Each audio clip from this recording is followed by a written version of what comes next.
the bell icon on YouTube and don't miss another update.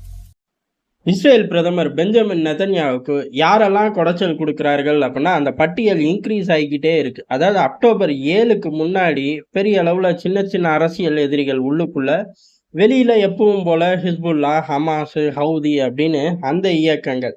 இப்ப எப்படி இருக்கு அப்படின்னா, இன்னைக்கு நிலைமைக்கு இஸ்ரேல் பிரதமரை எதிர்க்காத ஆட்களே இல்லை அப்படிங்கிறதான் காரணம். என்ன அப்படின்னா, இறுதியா அந்த பட்டியல்ல ஐடிஎஃப்பும் வந்து இணைஞ்சிருச்சு. ஐடிஎஃப் காட்டமாவே திட்டிருச்சு. என்ன அப்படின்னா, அதாவது இங்க வீரர்கள் பலியாகிறத பத்தி பெஞ்சமின் நெதன்யாவுக்கு எந்த அக்கறையும் கிடையாது. எந்த ஒரு திட்டமும் இல்லாத காரணத்தினால்தான் வீரர்களை இவ்வளவு பேரை இழக்கிறோம் அப்படின்னு சொல்லி ஐடிஎஃப் வெளிப்படையாவே குற்றச்சாட்டிருச்சு பெஞ்சமின் நெதன்யாவை நோக்கி. இவ்வளவு நாள் வார் கேபினட்டுக்குள்ளதான் பெரிய அளவு சர்ச்சை வெடிச்சிச்சு. இப்ப சொந்த நாட்டு இராணுவமும் துப்பிருச்சு. ஏறக்குறைய ஜெலன்ஸ்கி அவங்க நாட்டு இராணுவம் துப்புற மாதிரி பெஞ்சமின் நெதன்யாவுக்கு இப்படி ஒரு நிலைமையா அப்படிங்கிற மாதிரிதான். காரணம் என்ன அப்படின்னா, 189 வீரர்களை காசா யுத்தத்துல இஸ்ரேல் இழந்திருக்கு. ரொம்ப சின்ன நாடு, சின்ன மக்கள் தொகை கொண்ட நாடு. அதுல இவ்வளவு கணிசமா வீரர்களை இழந்து போய்கிட்டே இருந்தோம் அப்படின்னா முழுசா மாட்ட போறது நம்ம தான். ஆனா இதுக்கான திட்டங்களை எதுவுமே தீட்டாம சும்மாவே உட்கார்ந்துருக்கு அரசு தலைமைங்கிற மாதிரி சொல்றாங்க. இதுக்கான திட்டம் ஒண்ணுமே கிடையாது. இப்போதைக்கு போரை நிறுத்திட்டு வெளியில வர்றது மட்டும்தான். அதை தவிர வேற ஆப்ஷன் இல்லை. அந்த ஆப்ஷனை தொடாத வரையும் இந்த மாதிரி சிக்கல்களை சந்திச்சுக்கிட்டே இருக்க வேண்டியதுதான். இப்படி ஒரு விஷயம் நடக்கும்போது இன்னொரு விஷயம் நடக்குது. அதாவது என்ன அப்படின்னா, உளவுத்துறை, இஸ்ரேலோட உள்ளக உளவுத்துறை ஷின் பெட் ஒரு விஷயத்த சொல்லியிருக்கார்களா, கசிய விட்டுச்சா அப்படின்னு தெரியல.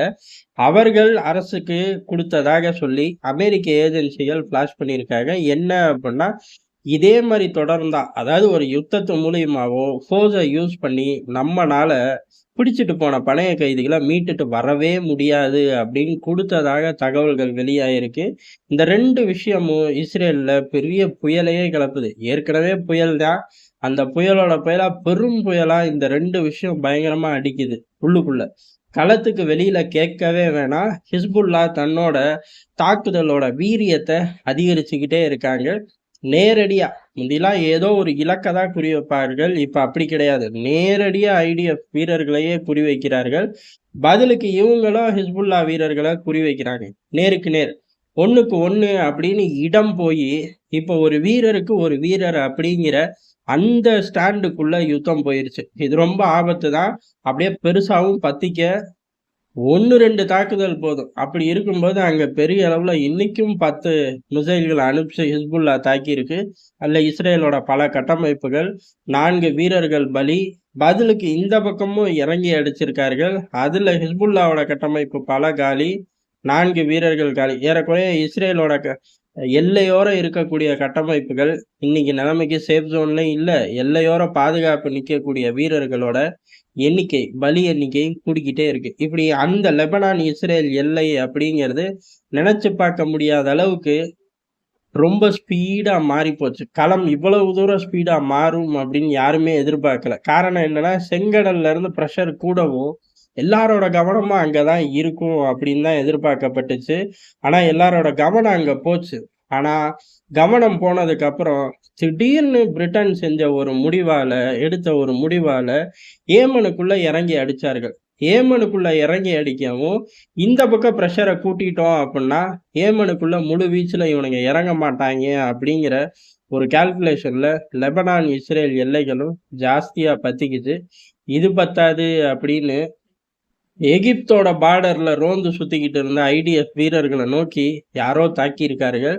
பெரிய அளவுல உயிர் பலி அப்படின்னு சொல்றாங்க. அதாவது 2-3 வீரர்கள் இறந்துட்டார்கள், 20 வீரர்களுக்கு மேல காயம் அப்படின்னு 2 மணி நேரத்துக்கு மேல துப்பாக்கி சண்டை அப்படின்னு ரிப்போர்ட் பண்ணியிருக்காங்க. யாரா அங்க வந்து தாக்கலாம்? எகிப்தே தாக்கிருச்சா அப்படின்னு கேட்டா, எகிப்து இராணுவம் தாக்கல.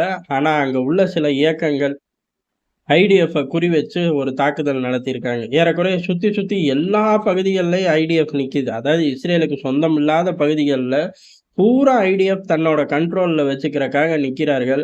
அப்படி நிற்கும் போது பதிலுக்கு வரக்கூடிய தாக்குதல் அதிகரிக்குது. அதுல சிக்கி தவிக்கிறார்கள். இப்படி உள்ள, வெளிய அப்படின்னு ரவுண்டு கட்டி அடிக்க ஆரம்பிச்சிட்டார்கள். இப்படி ரவுண்டு கட்டி அடிக்கும்போது, அதாவது இப்ப வரை இஸ்ரேல பெருசா தாக்குறது யாரு அப்படின்னா, ஹிஸ்புல்லா, ஹமாஸ், ஹவுதி 3 இயக்கங்கள் தான். இதுக்கடுத்து ஈரான் கையில இன்னமும் சில இயக்கங்கள் இருக்கு. அந்த இயக்கங்களும் கொஞ்சம் வெறித்தனமா வேலைய காட்ட ஆரம்பிச்சுட்டாங்க. காரணம் என்ன அப்படின்னா, ஈராக் பகுதிகள்ல மொசாட்டோட ஹெட் குவார்ட்டர்ஸா செயல்பட்ட பில்டிங்கை நோக்கி பெரிய அளவு ஒரு தாக்குதல் அமெரிக்க எம்பசிக்கு மிக அருகாமையில தான் இருந்திருக்கு. அந்த பில்டிங்கை நோக்கி பாலிஸ்டிக் மிசைல்களை வச்சு தாக்கியிருக்கார்கள். அங்கேயும் கணிசமான இழப்பு, உயிரிழப்பு, பொருள் இழப்பு. ஆக மொத்தம் அது உண்மையிலேயே மொசாட்டோட உளவுத்துறைக்கு சொந்தமான கட்டடமா இருந்துச்சு அப்படின்னா, அங்க சில வேல்யூபிளான விஷயங்கள் கைய விட்டு போயிருக்க அதிக வாய்ப்பு இருக்கு. ஈராக்ல மிகப்பெரிய வலையமைப்பு இருக்கு. அந்த வலையமைப்ப இத சாக்கா வச்சு டிஸ்டர்ப் பண்ணுவோம் அப்படின்னு ஈரான் இறங்கிருச்சு. காரணம் 100 நாட்கள் ஆகுது. இந்த மாரி ஈரான் இறங்கல.